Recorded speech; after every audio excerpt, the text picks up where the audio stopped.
Sud Radio, le coup de projecteur des vraies voix. Je suis président du parti. Le coup de force, c'est ceux qui ne respectent pas les statuts. Moi, j'ai appelé tout de suite à ce qu'ils partent par dignité. Et la dignité, ça n'a pas l'air de l'étouffer beaucoup. En tout cas, Éric Ciotti est président des Républicains. Il a été élu par les militants. Il ose parler de famille politique. Moi, je ne connais pas un père de famille qui assassine ses enfants. Donc nous, on croit à cette coalition. On a fait en sorte que les choses se passent telles quelles, que Éric Ciotti reste à la présidence des Républicains, parce qu'on sait qu'on a la confiance de la base. La crise interne perdure donc chez les Républicains au sujet d'une alliance avec le RN. Éric Ciotti, président du parti, a engagé une action en justice pour contester son éviction, décidée par un bureau politique qu'il avait refusé de convoquer. Estimant cette décision illégitime, Éric Ciotti a réintégré ce matin son bureau au siège des LR. Alors parlons vrai, est-ce que dans cette fracture, Éric Ciotti est un homme seul ou presque ? Est-ce qu'il y a chez LR justement une fracture entre le sommet du parti et leur électorat, comme l'a dit aujourd'hui Robert Ménard ? Et à cette question, Ciotti est-il la voix des militants ? Vous dites oui à 81%, vous voulez réagir, le 0826 300 300. Et pour en parler, Luc Gras est avec nous, politologue. Bonsoir Luc Gras, merci d'avoir accepté notre invitation. Philippe Bilger, est-ce que... Pardon, non, mais Cécile, il est en grande partie la voix des militants, c'est une évidence. Moi, je ne serais pas choqué par une union des droites à partir du moment où certaines conditions seraient remplies, mais à l'heure actuelle, personne n'en veut, ni chez les Républicains, ni Marine Le Pen. Parce qu'il faut bien voir qu'il y a de fortes similitudes entre le Rassemblement national et les LR sur le plan régalien. C'est le seul critère qui fait qu'on adhère véritablement au Rassemblement national. Le reste, c'est de grosses différences, mais elles ne sont pas fondamentales. Mais j'arrête là, comme on doit accélérer. Je pense, je vais aller vite parce qu'il y a les deux copains qui sont plutôt spécialistes. Je crois, moi, que militant et électeur, c'est deux choses différentes. Donc, évidemment qu'il a l'onction des militants. Éric Ciotti, c'est évident, sinon il ne ferait pas, il est quand même pas suicidaire à ce point. Il ferait pas ce coup de force. Après, je ne sais pas quel résultat ça a sur les électeurs et ça a peut-être un résultat tout à fait opposé à l'effet recherché. Ça, c'est le premier point. Et le deuxième point, la façon dont les choses se sont faites, je pense que au final, c'est extrêmement mauvais également pour Jordan Bardella. Pourquoi ? Parce que le Rassemblement national, l'idée générale, c'était de dire nous ne sommes plus seuls dans la conquête. Nous ne sommes plus seuls. Regardez, il y a les Républicains qui sont avec nous. Je pense que ça renvoie de façon induite, et ça jusqu'à la fin du scrutin, l'idée que même si ce parti arrive avec une majorité relative, il ne pourra pas gouverner tout simplement. Et ça, je pense que c'est désastreux pour les Républicains, c'est désastreux pour Marion Maréchal, mais on oublie de dire à quel point tout cela éclabousse aussi l'idée même que le Rassemblement national puisse gouverner avec une majorité relative en s'appuyant sur les Républicains. Quand on voit la réaction des ténors à l'Assemblée et au Sénat, c'est impossible. Sébastien Ménard. Si je prends un sondage qu'a lancé Éric Ciotti en fin d'après-midi, il a réussi à obtenir 60 000 signatures de soutien parmi les adhérents, les militants LR. Ce qui, de mon point de vue, est quelque chose de considérable, parce que je pense qu'il n'y a pas 500 000 adhérents chez les LR. Ils doivent être un petit entre 100, 150 ou maximum 200 000. Donc c'est très important. Et si on va sur le profil social à la fois d'Éric Ciotti ou des Républicains, on a des messages.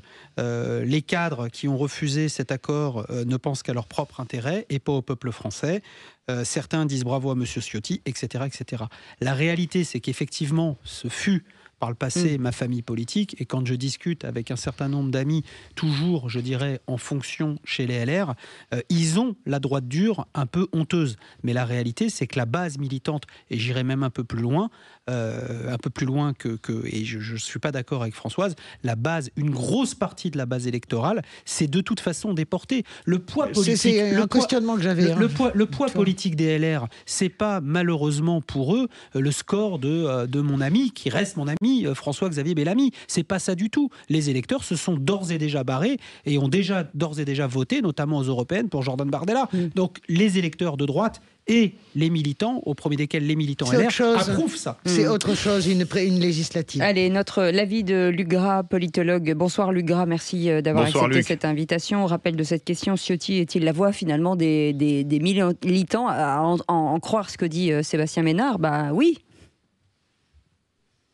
Si on prend les chiffres, si on compte les morts, il y a 150 000 adhérents à peu près au parti. Il y a même pas plus de 120 000.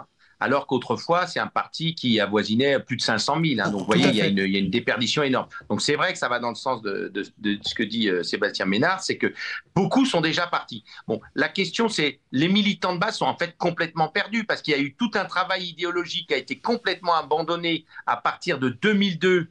La mort de toute cette famille de pensée droite modérée, c'est 2002. C'est-à-dire le moment où Jean-Marie Le Pen, ayant été au deuxième tour des élections présidentielles, pour ne pas perdre les législatives, l'UDF et le RPR à dimension populaire se mettent ensemble pour créer l'UMP. À partir de là, on est dans une droite orléaniste, ce qui n'a pas de colonne vertébrale. D'ailleurs, ceux qui ont créé ça ont été les premiers à aller chez Macron après. Et c'était foutu. Donc 20 ans pour la mort d'un parti politique, c'est à peu près ce qu'il faut compter. Donc de deux choses l'une. Les militants aujourd'hui, c'est pas qu'ils y vont avec gaieté de cœur au RN, c'est qu'ils ont l'impression que le LR n'a plus rien à dire. À partir de là, soit le parti revient à ses fondamentaux, il redevient un parti populaire, soit il meurt. Et finalement, ce qui est pathétique et ce qui fait l'attention de tous aujourd'hui, c'est pas tellement le résultat électoral, c'est qu'on est en train d'assister à la fin d'un parti, mais qui n'est pas remplacé dans le paysage. Philippe Bilger. Luc, moi je continue à penser, et ça n'est pas la démonstration forcément de la validité de mon point de vue, que ça fait longtemps que les Républicains se trompent en considérant qu'ils ne peuvent pas trouver une place pour eux, malgré ce que le macronisme a eu de droite. Il a beaucoup de gauche, par ailleurs. Est-ce que vous pensez véritablement, est-ce que vous êtes d'accord avec ça ? J'ai pas compris la question. Au fond, nous non plus. Alors, pourtant, elle était claire. Est-ce que les Républicains n'ont pas eu tort de penser qu'en réalité, ils n'avaient pas une identité politique propre, malgré le macronisme ? Ça vous va ? Vous êtes retombé dans l'alacrité intellectuelle ? Je comprends mieux. Vous savez, vous êtes tellement dans les hautes sphères, Philippe, que j'essaye de me hisser, mais, sans grand talent. Concrètement, là où le point est tout à fait... on peut partager ce point de vue, c'est qu'il n'y a de durabilité pour un parti politique que s'il a une identité idéologique. Le macronisme, c'était quand même un chose-trappe, parce qu'en réalité, qu'est-ce qu'on voit depuis 2017 ? Non seulement Macron n'avait pas de troupe à aller piocher, débaucher chez les autres, mais il n'y a pas non plus de contenu, à part des grandes idées vastes comme l'Europe, etc. Et donc, le parti est mort de sa propre mort à partir du moment où l'identité, et pourquoi pas gaulienne, avec les développements de la participation, développement d'une force armée française qui soit pas réduite aux acquets, développement voilà, il y avait des choses dans le contenu du corpus idéologique du gaullisme qui sont perdues, d'ailleurs qui ont été en partie repris par le RN. Donc c'est vrai que c'est assez marquant d'observer que les électeurs, pour revenir à la question initiale, les électeurs qui étaient au RPR, aujourd'hui finalement, puisqu'ils sont à faune, vous avez vu, même Bellamy dit qu'il va, le nouveau président fraîchement mis en place, dit qu'il s'apprête à voter pour le RN au deuxième tour. Qu'est-ce que vous voulez, l'électeur de base ? Il dit, en j'y vais politique, directement au premier. Soutenir S'il y a pas le candidat du LR. deuxième tour, on va tout de suite soutenir dès le premier tour le RN. Donc il a fait, Bellamy, même si c'est votre ami, il a fait très mal.